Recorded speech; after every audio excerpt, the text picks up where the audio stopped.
Designing for consequence, I mean, I think just to really kind of set the tone for the work that we do at Mayo, and I think also for those of you who maybe haven't thought about design a lot in healthcare, and maybe most of you have, is that there's this idea of designing for impact. And so there's a lot of different types of design. The design we do at the Center for Innovation, I'll show you, is service design, and it's really about trying to drive for really meaningful outcomes. And so it's very much about the kind of potential for disruption that design can bring, the process of design can bring. So again, a quick history lesson for those of you who maybe aren't familiar with design. So there's a history of more the creatives than exclusively design, but certainly the kind of artist working with medicine and with the medical professional for a long time. Traditionally, the kind of craftsperson would have worked very closely with surgeons, developing a lot of their tools. And so there's this kind of really interesting collaboration and kind of relationship that's really enduring in healthcare. And as a designer, when you come and work in that space, you're very aware of that legacy. More recently, well, there's certainly medical illustration and model making, which has always been, prior to having imaging technology, so things like X-rays and MRI machines, a lot of what was kind of captured and understood, particularly around for medical education, was this medical illustration. So it was really important. It was if you think about the evolution and progression of healthcare, the creatives were significantly contributing along the way in terms of how much was understood and captured and shared in healthcare and medicine. And more recently, a lot of this kind of 3D printing and a lot of kind of the model making has been really interesting. We actually have, at Mayo, this is a medical glass, or scientific or medical glass blowing, and we have a glass blowing department at Mayo that's like 60 years old, and it's kind of charming to have that, but it's because we have a lot of labs, and sometimes when people are developing now most of their experimentation is done kind of computationally, but this tradition of being able to craft really kind of unusual, eccentric kind of tools that help you kind of run the experiments you want to run is something that is, again, it's part of the kind of hidden part of medicine that you don't often see, the patient doesn't often see. And so then service design. We've been at Mayo since 2008, and I think it's a term that many of you hopefully have been exposed to or know about. And it's an area. I mean, I trained traditionally in industrial design, and then I went to work in research, and then I ended up in service design. And when I started at Mayo, we were called design researchers because service design hadn't been really, I think, defined clearly in terms of what that meant, and it was coming out of industries like banking and retail. And so we're now. We identify as service design, pretty also because we really think that healthcare and healthcare services should be designed as services to be consumed by the customer. So this is our space at Mayo, and this is some of the kind of collaborative activity. We tend to have a lot of the different medical teams spend a lot of time with us. We do the standard prototyping stuff.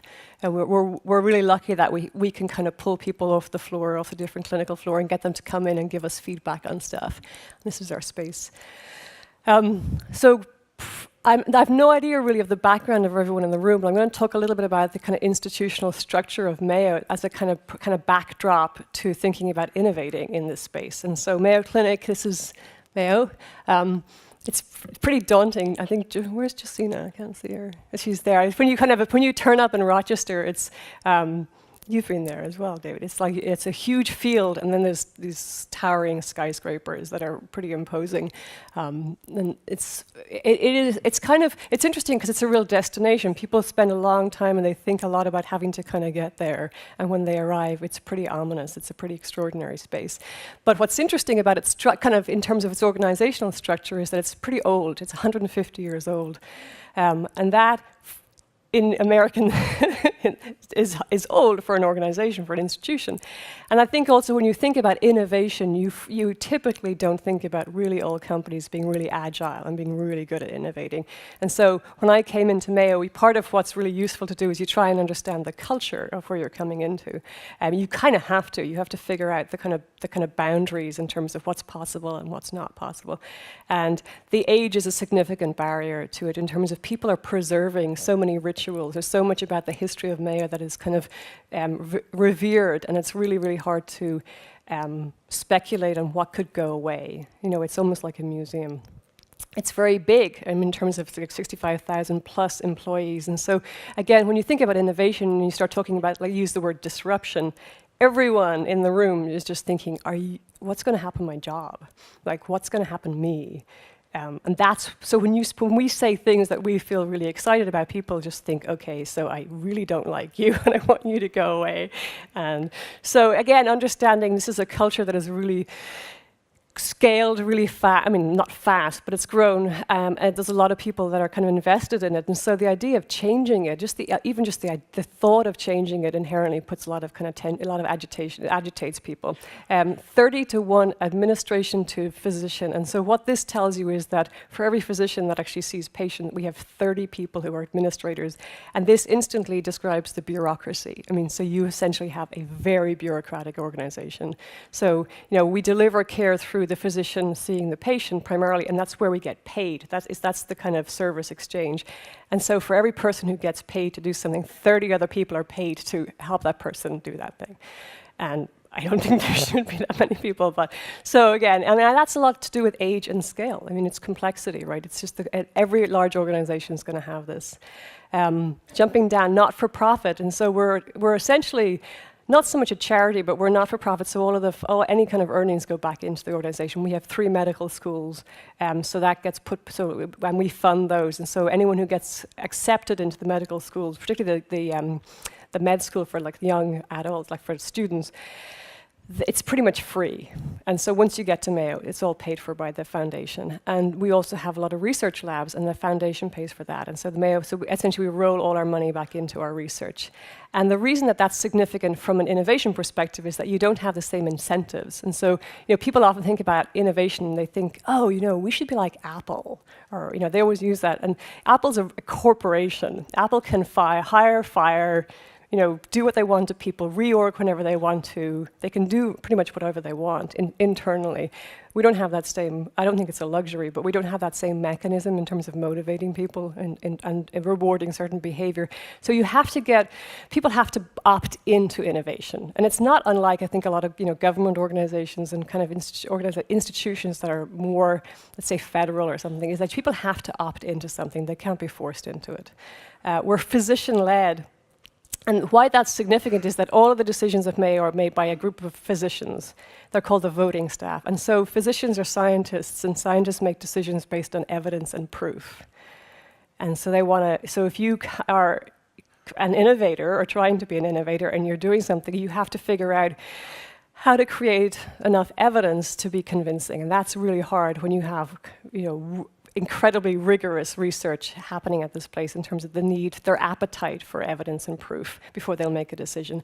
And then an indirect value model, and what I mean by this is that we have insurers, and so the consumer is the patient, but the customer is the payer. The person who's paying for your services are the insurance companies, but the person consuming the services is a patient. And so the patient isn't really your customer, they're a consumer, and that really complicates things. So this is just kind of a backdrop to, this is Mayo Clinic as an institution. Many of you may work in institutions that have a similar kind of profile, but there's definitely kind of barriers to innovation in any organization. Another thing that you notice, or part of kind of arriving at Mayo, was that it's really good to figure out how much has it changed. And then you're like, oh, okay. Where did the window go? Oh, and then you got a computer. Okay, that's good. And then what this tells you, again, from a design perspective, is that we know, anyone who studies design or works in design knows that the built environment, the kind of spaces that people curate, speak volumes to what kind of the culture that inhabits that space. And so, looking at how little this has changed in 60 years, it's a lot about what's being preserved as these kind of, it's like a kind of a stage where people kind of turn up and role play. And healthcare is so much about role playing. The physician role plays, all the different clinical staff role play. The patient turns up, and there's all these cues in their environment about saying, okay, now I'm a patient, so I'm supposed to act a certain way. Oh, I'm supposed to sit over here and not talk. Oh, now I'm supposed to talk, and now I'm not to talk. I'm supposed to stand up. Now I'm supposed to, there's all these kind of rituals and role playing. And when you look at the environment and you see how little it's changed, you start to realize how much we've invested in those rituals, and we think they're really good. That we really want people to kind of have those cues when they turn up. This is again, speaking to, I mentioned complexity, or it's certainly mentioned in my title, and I think, innovation anywhere is hard, but so this is the structural kind of growth of Mayo over the first 25 years. It kind of grew into 13 different departments, medical departments. And then it kind of, as medicine became more advanced and there was more unknown about these different conditions or these different parts of, human health, it continued to kind of fracture itself. And if you take one of these, I think it's internal medicine, which is 7, and you take that alone, it became subspecialized and then sub-subspecialized. And so if you can imagine that fractal effect for every single one on that circle. And this slide was made, I think, about 12 years ago, so I think it's actually probably another layer of that right now. And this just speaks to the medical complexity. It doesn't speak to the complexity in terms of organizationally. It doesn't speak to complexity of how much we're trying to use technology now. It doesn't speak to the complexity of the patient's not in this picture. There's no overlay of what all the different patients, what they need and what they want and what their tolerances are. So what you learn about healthcare when you work in it is it's a system that's optimized to minimize risk and not create value. And so you're working in a service industry where the primary kind of, I guess, not function, but kind of primary priority. The priority is to basically control the complexity, to kind of mitigate the risk, the inherent risk and complexity. And it stops focusing on creating value. The focus has to shift at a certain scale. You can't think about value, you just think about risk. And then a classic response to increased scale in operations and increased reliance on standardization. So the way that healthcare has coped with this kind of paralyzing kind of complexity, and also the kind of heightened potential for risk and for damage, is it standardizes everything. So we have become an industry where we're so in love with standard practice. We kind of protocolize everything. Everything has a way of doing. Everything has a set of steps. Everything has a checklist. And inherently, what that happens is the risk in that is that you get better and better at doing the wrong thing. And so you've made, there's been a set of choices made along the way in terms of how healthcare has evolved. It's kind of scaled. Large organizations like Mayo have made a lot of decisions. And as a result, we really have to focus on managing our complexity. And then what happens is you start to kind of take your eye off. You stop wondering if you have the right target. And so this is what's said about Kodak, the film company or the camera company, in terms of they were a really strong engineering company. And I mentioned that I used to work for Motorola, and this was happening when I was at Motorola. Was a lot of the kind of, actually Nokia was the Norwegian, was it Norwegian? I think Nokia. So, oh, geez, that's the worst thing to say, right? Get that wrong. I'm just going to leave right now.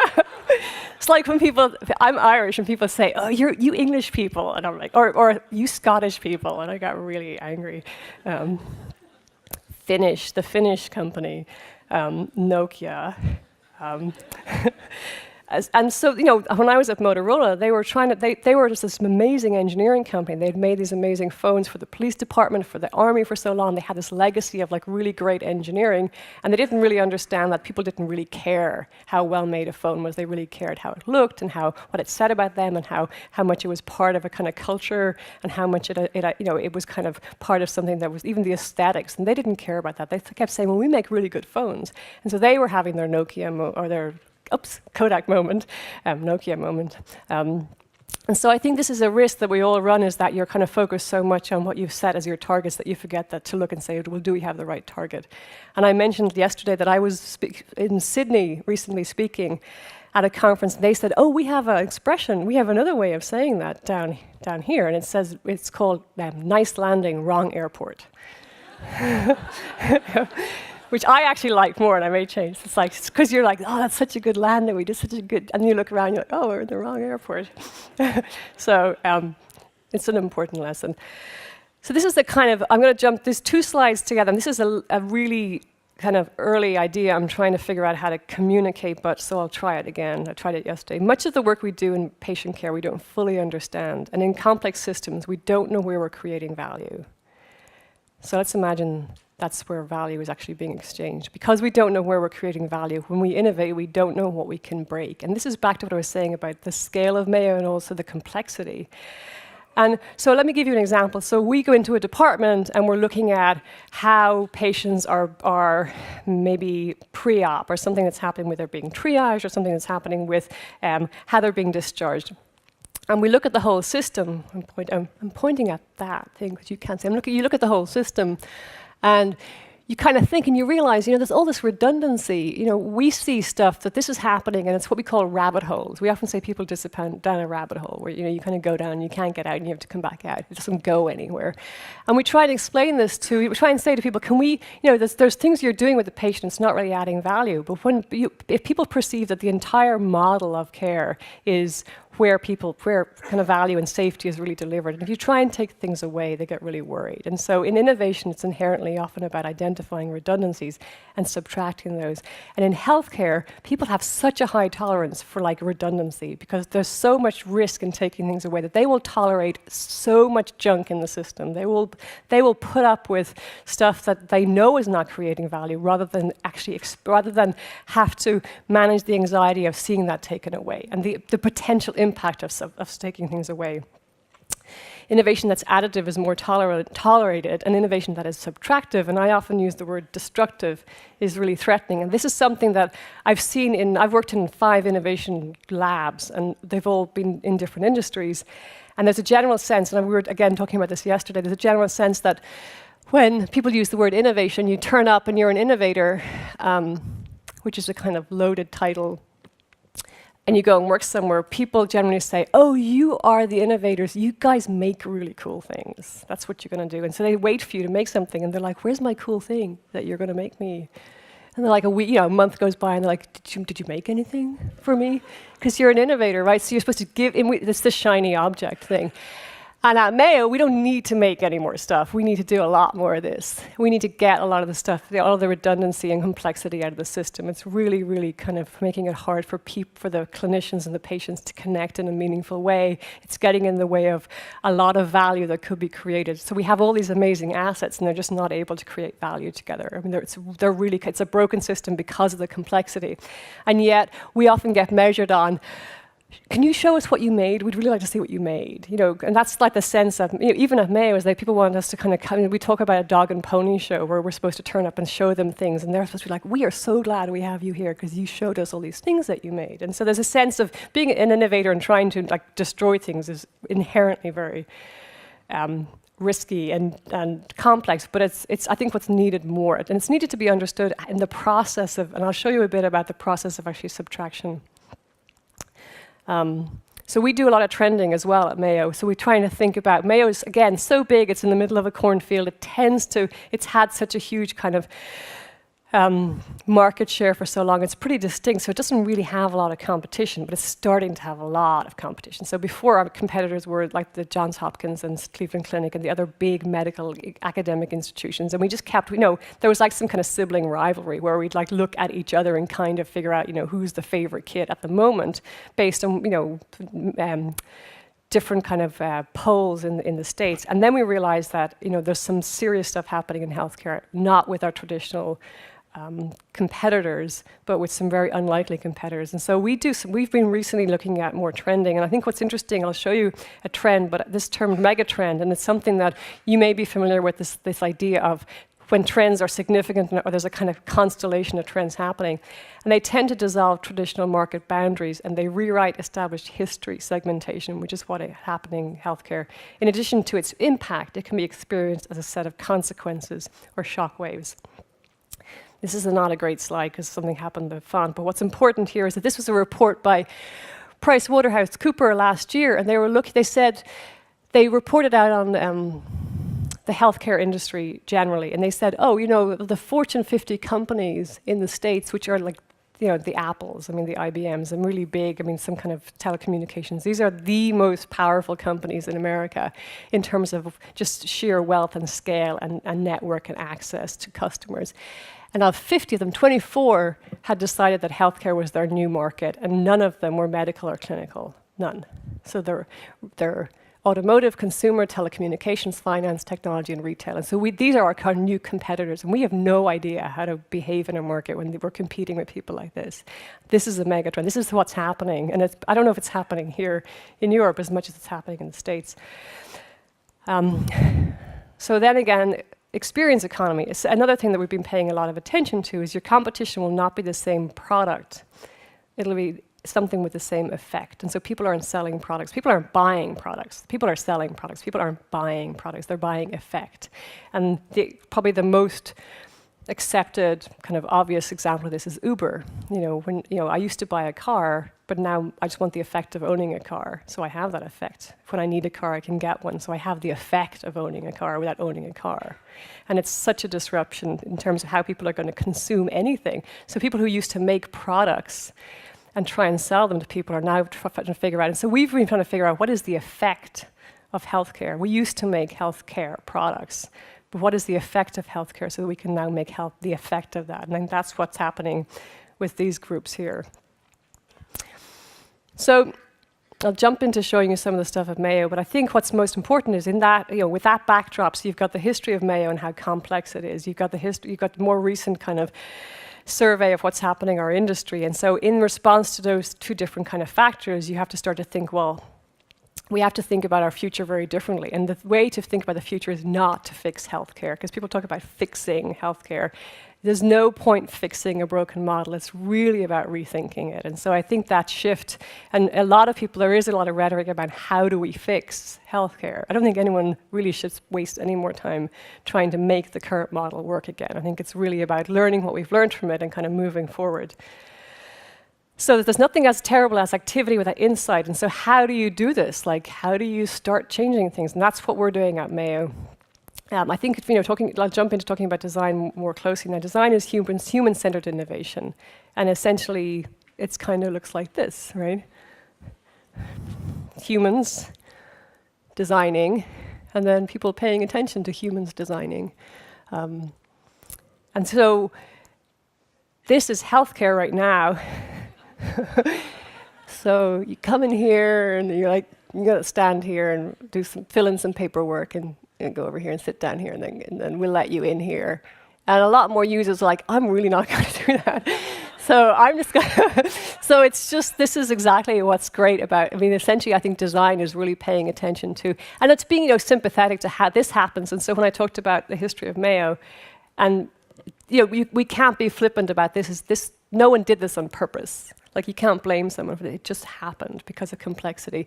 But what's happening is it's got so complex that people are stopping using it, and now they're doing this. And so design is a lot about what we do at Mayo is we just keep watching what people are doing and trying to understand and try and play that back, and then try and figure out how do we get, how do we incorporate this idea and this, because there's parts of this that we need, like safety. There's parts of this that keep people safe.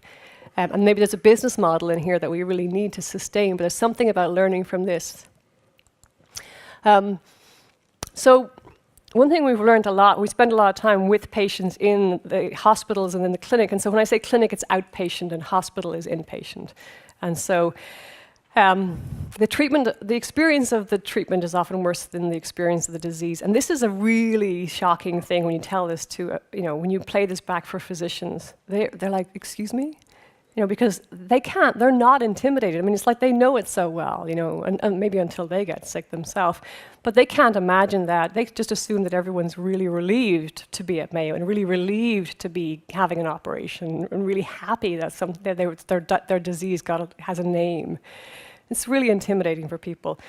We heard this said by someone who had been a patient and recovered, and they come in a trauma in a car accident, and we interviewed him years later, but he talked about the experience of almost dying and spending years recuperating from this accident or from his injuries. And he said, you saved my life, but you almost killed me doing it. And so the effect, back to this effect, right? Would you buy that effect? Would you like to buy this?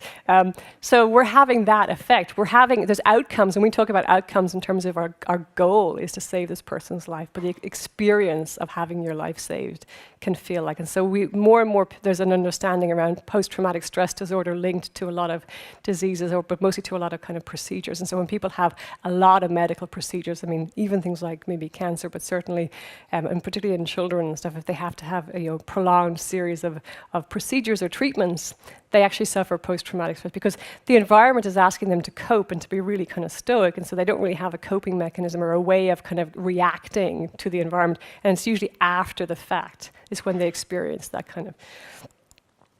So let's talk about our industry. This is in America. I don't know what the numbers are for like in Sweden or Europe. But so if you have an average of 325,000 people dying every year from medical error, so you're thinking about an industry where you're asking people to kind of opt into a business model or opt into a service industry that has that kind of track record. I mean, we have that amount of we get it wrong that often. But it's a very, medical errors are really kind of, it's a very kind of fuzzy area to go into, because often there's kind of circumstances where the person has had what we call comorbidity. They're very ill, they go in for a procedure, there's complications, they get an infection. It's often connected to age. But ultimately, it's a case of, you're more likely to die in a hospital than not in a hospital. And so this is the kind of thing that. So we're in an industry where we have demanded a certain amount of trust from our customer, and there's almost a kind of an arrogance in how much we want them to trust us, given the fact that we get it wrong so often. And I think that back to this idea of, the experience and the effect, we have to really think about how does our industry appear to our customer, to our consumer. People have extreme and extraordinary preferences, and so this is back to the idea that we do a lot of, I'll show you later, we do a lot of personas and profiling of different patient types, and what you discover is that there's a kind of a general assumption that if a person is a certain kind of person, generally in terms of educated, privileged, maybe they've traveled, they're very articulate, they're good at advocating for themselves, there's an assumption that when they come into the healthcare setting, they're going to continue to be that person. They're going to continue to be good at advocating, they're going to continue being very articulate, they're going to make really good decisions, they're going to be really calm. And what happens is that we've seen over and over again, it's actually the opposite. You never know how people are going to behave and how they're going to react to being sick, and particularly if it's in a kind of trauma situation or to a family member being sick. And so we really talk about the idea there's a lot of stereotypes and assumptions about how certain people will behave when they move into the healthcare setting, and it's often the inverse. And so, people have these really extreme and extraordinary needs. And so this phrase was when I used to work for the Department of Defense, and worked on a lot of soldier equipment, and we worked with the Navy SEALs and kind of the elite group of soldiers in the Army.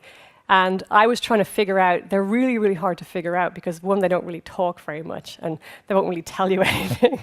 And you just I was following them around for months, kind of watching them, and they really wanted me to not follow them around and kind of go away.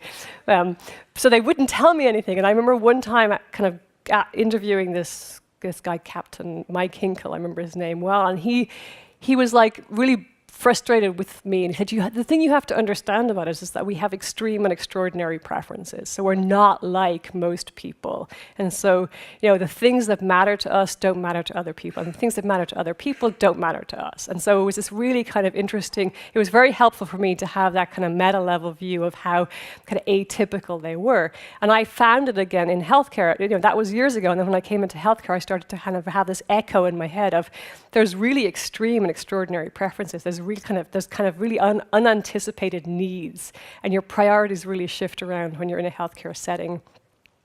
People often fear the consequence of illness more than the illness itself, and this is a little bit like the previous idea, but this is more about chronic disease. And so we've done a ton of studying people with kind of OCPD and heart disease and diabetes, and so more chronic disease, like really kind of like more permanent states of being, kind of living with a disease. And there's so much stigma, there's so much kind of social isolation that comes with disease. And so, the more you get to kind of talk to people about the experience of being diagnosed with a chronic disease and then being kind of sent home and told to manage it, it's very isolating. And people often, there's this.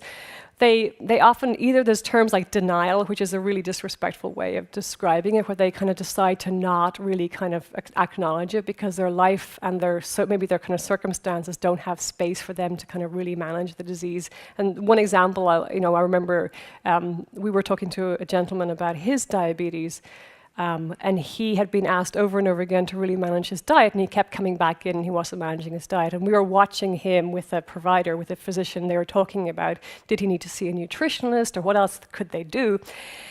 And he was very apologetic because, again, there's a lot of guilt. You know, when people are kind of living with the disease, they feel very guilty. So there's all these kind of super kind of weird, complicated social kind of biases as well in terms of feeling that it's my fault and I deserve this. So a lot of kind of fatalism in chronic disease. But he said, the thing you have to understand is that my wife, she loves to cook, and she's a really good cook, and she, you know, that's her. And that's how she shows kind of her affection, and that's, you know, it's a very Midwest thing. Is, you know, these kind of farming families, and the women cook. And he said that I tried a little bit to kind of like really kind of, you know, change my diet and eat certain foods, and it was really upsetting her.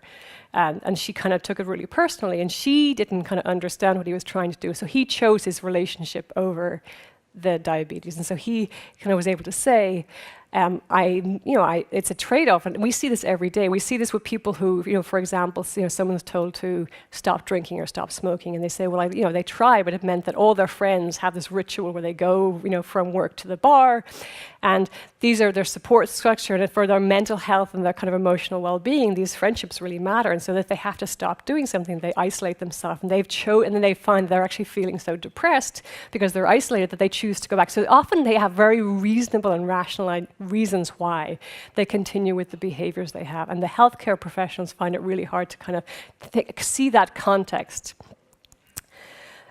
Patients don't just want to know what Mayo knows, they want to know how we know it. And so we've studied a lot watching the provider and patients in these kind of interactions where we studied communication in kind of the healthcare setting and tried to figure out what's really good communication and what's not such good communication, so we can offer up some kind of principles around good communication. And the difference between, it's very, very subtle, but the difference we've seen is that a lot of providers at Mayo, they're, you know, very confident, and they have a lot of science behind their conviction when they speak to patients, and so they tend to kind of mostly come in and talk to patients in this very, very confident and kind of forceful way, and because they want to convince the patient, and they want the patient to perceive how certain they are, and how clear and how confident they are in their medical opinion, and patients typically, you know, accept that. But what we've noticed is that when providers come and talk about, here's what we know, but let me tell you how we know it. If they break it down for the patient, if they tell, you know, I'm going to tell you what we have decided or what we understand about your disease or your diagnosis or the treatment, but let me tell you first how I think. Like, let me unpack and tell you the process.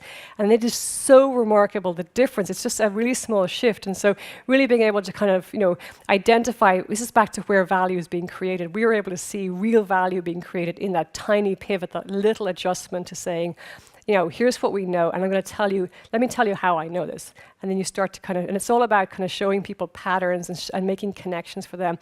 And the implications with that is that when patients leave, they have a much greater understanding of, you know, their disease or their condition or their treatment or whatever, but they tend to kind of replay it back. When we study them, replaying that back to like care to like loved ones, they tend to have a greater, just basically, they've processed the information better. And so communication matters so much in healthcare.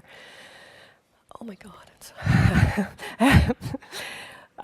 Skip that. Personas, we do a lot. I mean, again, many of you may have seen personas if you've worked with designers before. So these are like archetypes, and they're really important to have, and they tend to be a composite. So it's not one person, but we pull from all the different kind of contact.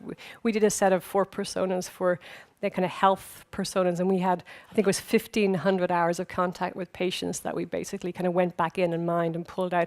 And the most important thing about personas is that they tend to, you want to really challenge assumptions, and so people tend to say, oh, the patient, blah, blah, blah, and patients, blah, blah, blah, and they tend to kind of, there's a patient and they do this. And so with personas, you want to get a really nice spectrum of different people, and you say, okay, well, from a health perspective, what does Henry, what's his needs, and what's his priorities, and what's his values, and what's his tolerances, and what are his kind of what's his capacity to change versus someone really young, like them, but this is kind of a young adult, and what are her needs, and how do you speak to her about health, and what's the kind of respectful way to introduce health ideas to her. And they're really important because they tend to challenge a lot of stereotypes. And one of the things I wanted to kind of reference was that we recently hired Nick, an illustrator, and this really matters. And this again is back to having design and kind of in your organization, is that we were seeing people do the patient, 1%, 5% of patients, and we were seeing this even, not this particular, it's turn up in our work. We were looking and we were becoming scientific about how we were talking about, because we were like, oh, please take us seriously, Mr. Doctor Scientist. And so if I show you a slide like this about my research, do you take me more seriously? And so we were becoming. And I get it, and I understand. And again, it's not. I'm not saying it's terrible, and I know why it happened. But I think that I really wanted to see more of this. And so we've had this illustrator on our team for about a year and a half, and he is slammed. He's busy all the time. Every single person wants him to work on their projects, to give a face to the customer. And we do lots of journey mapping as well. I'm going to flick through these really quickly.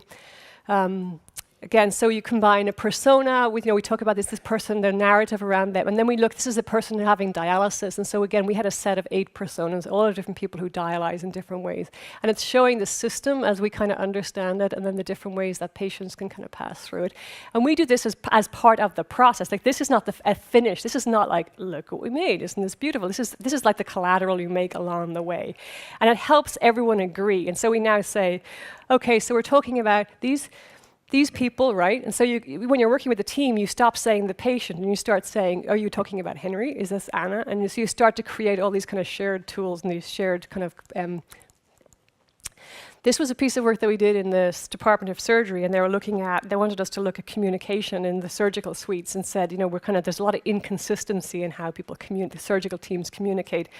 And so we had, at that point, an architect. We've had lots of amazing people on our team, and she came in and we were trying to figure out how to study communication in the space. It was something we hadn't really done before. And she did some really interesting studies. And this became a really powerful thing. We did not know this was going to be so powerful, but it was essentially, she did this floor plan of the surgical suite, and this is where the patient would be. And all the different layout in terms of the scrubbing zone, and you come in, and this is called I can't remember what it's called. The core, it's where all the medical equipment gets pulled, and you only pull stuff as you need it, so it goes in and out of here. And it's like being it's an amazing space to be in when it's live. And so we studied, and she said, okay, let's talk to all the people in the surgical team, and let's figure out, what do you do during this? This is bypass, 5 minutes. Bypass surgery. It can be like an 8-9 hour surgery. It's essentially when the patient gets put on bypass and they do heart surgery and they put them back. So it's when they bypass the heart. It's really complicated. And so she was looking at, let's talk about what everyone does and where they move and what they touch and the kind of cognitive load. We were looking at the burden of care essentially. And the surgeon was like, well, I kind of stand here, and maybe I'll go over there, but I just kind of stand here. And then anesthesiologists were like, they stay at the head of the patient the whole time, and they just monitor and they're surrounded by monitors. And then the pulmonologist is behind the pump. And then you've got this. You've got this like circulating nurse who's like everywhere doing crazy stuff. And she's the least valued person in the room in terms of, if you looked at kind of pay scale, or if you looked at qualifications, or if you looked at influence and kind of position at Mayo Clinic, she's the least important person. And so we did this as part of just us understanding the space. We did not intend to show this. We ended up showing it and saying, we really think if you want to innovate in this space, this is your user you need to innovate on or with. And the surgeon said, well, we're the Department of Surgery. We're not the Department of Nursing. So we don't, you got to innovate for us. And so this is back to this fracturing, right? So we're like, well, you're a team when you're in this room. And they're like, yeah, but we're the Department of Surgery. So surgeons would like innovation. And we're like, and they said, well, you need to go and talk to the Department of Nursing if you want to do it. So we do lots of decision aids to help people make good decisions I won't have time to go into it, but what's important is the idea of information asymmetry. And so I want to tell a really quick story. Information asymmetry is, you see it in healthcare all the time, and what it looks like is a physician saying to a patient, blah, blah, blah, diagnosis, blah, blah, blah, treatment, do you have any questions? And the patient's like, I have a question. Do I have any questions? And so they've just been told. And I saw there was a gentleman and his wife, and he had just been told in this room that he had an inoperable brain tumor, and he was probably in his late 40s. Farmer with his wife, and I was assuming they had probably youngish kids. And the surgeon, who was just really trying hard to be, I think, empathetic and saying, "So do you have any questions?" And the husband was mute. I mean, he was so shocked. And then the wife asked a couple of questions, and then she paused, and then it was really quiet. And then she said, "What questions should I ask that I don't know to ask?" So she was essentially saying, what do you know that I don't know, that I should know, that I need to figure out how to ask you so that you can tell me something? And that's this. Hunting and gathering, this is like technology in healthcare. We talk about this all the time. These are nurses. These are not our nurses. I just pulled this slide, but this is what happens. They're trying to find information. People collaborate in spite of the tools that were given them, not because of them. We see this all the time. The amount of workarounds, like there's so much tolerance in healthcare, and particularly again with nurses more than anything, is like, here's a new thing that we really want you to use this because someone studied it and said that we should use this in healthcare, in the patient setting. And they're like, okay, and they're so kind of paralyzed by having no control that they start using things, and then they figure, if I put this over here, I can do my work without it. So they work around it, but they don't tell anyone they're not using it. And so our system, this is back to the redundancy. There's so much stuff in the system that no one is using, but no one's telling anyone they're not using it because they're supposed to be using it. And so they do workarounds, and then if someone comes to watch them, they're like, oh, let's pretend we're using this thing again. And then they're like, okay. And so this is happening all the time. And so that's why you have to study. And this is back to remember the thing around, people say they're using the system. And skip that one. We've got 5 minutes. This is something interesting we've been doing recently. We had a really hard time getting our physicians to think about doing telemedicine, then not being in the 2 minutes. Actually, I said 5 and you said 2. Then not being in the room with their patients, because there's such a kind of ritual at Mayo, and there's so much about face-to-face, and there's so much about being in the room. And physicians talk about being able to see the patient, and they talk about smells a lot, like how important it is that when you walk into a room, how the room smells, and the color of the skin. And so there's a real art and science to medicine, but we really need to also think about, for access reasons and for kind of equity, that everyone can get good care. We have to think about opening more channels of kind of access. And so we were having a really hard time getting providers to think about doing this. And so we ended up inadvertently being asked to test this, the Google Glass in the clinical setting. And we were like, oh my God, such a stupid thing. Really? Do we have to do this? Oh my God. It's like we just didn't want, it's so obviously a hammer looking for a nail. But what we discovered was that it's been interesting getting physicians to use it in a setting with patients, and they're using it just to do note-taking. So they're basically kind of, it's linked to a transcriptionist, and they can see notes, and they can ask for notes. And so they're kind of using it it's enhancing what they do, and it's kind of almost ambient in terms of information. So they're still doing something traditionally. And what's happened is that because they've introduced, they're starting to become more tolerant of this. We are speculating, we don't have proof yet, that we're going to ultimately be able to kind of abstract them further and further and further away from the patient. And so I think this idea of building the cultural tolerance for disruptive technology is really important in healthcare, but the people's adoption of it is really, really slow. And I think figuring out, you can't just tell someone to use something, you have to kind of walk them towards that. And so we're pretty excited. This has been going really well, and we're thinking we're going to get better uptake here. I'll skip that. I'll finish on some key ideas, okay? So design is, I keep looking up there and I can look over here. Design is not about the finite and the absolute solution, but more about a process that people can move from the known to the unknown with confidence. And a better way of explaining that is this. So I frequently use, again, when I talk about design at Mayo, which is different than other kinds of design, there's industrial design, architecture, but I think about the work we do, and that we design as a way of kind of figuring out how can we give a team at Mayo the confidence, what do we build for you? That is, we think about either sacrificial products or transitional products. We're not building something for you that we want you to use forever, but if we build you something that helps you see patients differently, communicate differently, make decisions differently. If we do that and you use it for a month and it helps you really rethink your practice or really rethink how you feel about patients, then that's our goal. It's not about making something that everyone uses forever. And so we often think about this idea of transitional sacrificial products, which become so valued in these complex systems. Or you think about healthcare is here and it's trying to get over here, and there's this big, massive chasm with dragons and stuff in it, and fire, and everyone's like, healthcare's, the system is broken over here, and we can kind of describe, I can tell you what I'd like it to be like. I could describe the perfect healthcare experience, but there's this getting there is hard. That's what's hard. And so design is very much about saying, okay, well, if we build you a little experiment and you guys can come over here and do that for a while, does that feel okay? And then, okay, can we do this experiment with you? Does that feel okay? And you kind of walk people across. So you give them some kind of structure and it's a lot around kind of change management. No, I think this is really important.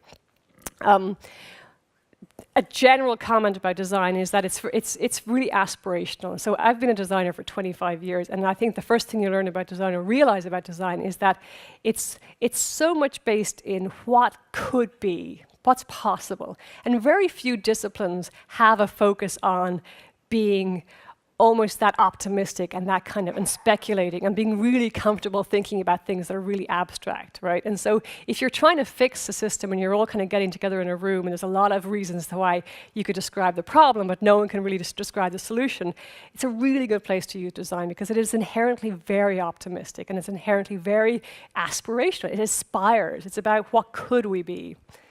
Last slide. This is a term I originally used when I was doing my thesis a long time ago.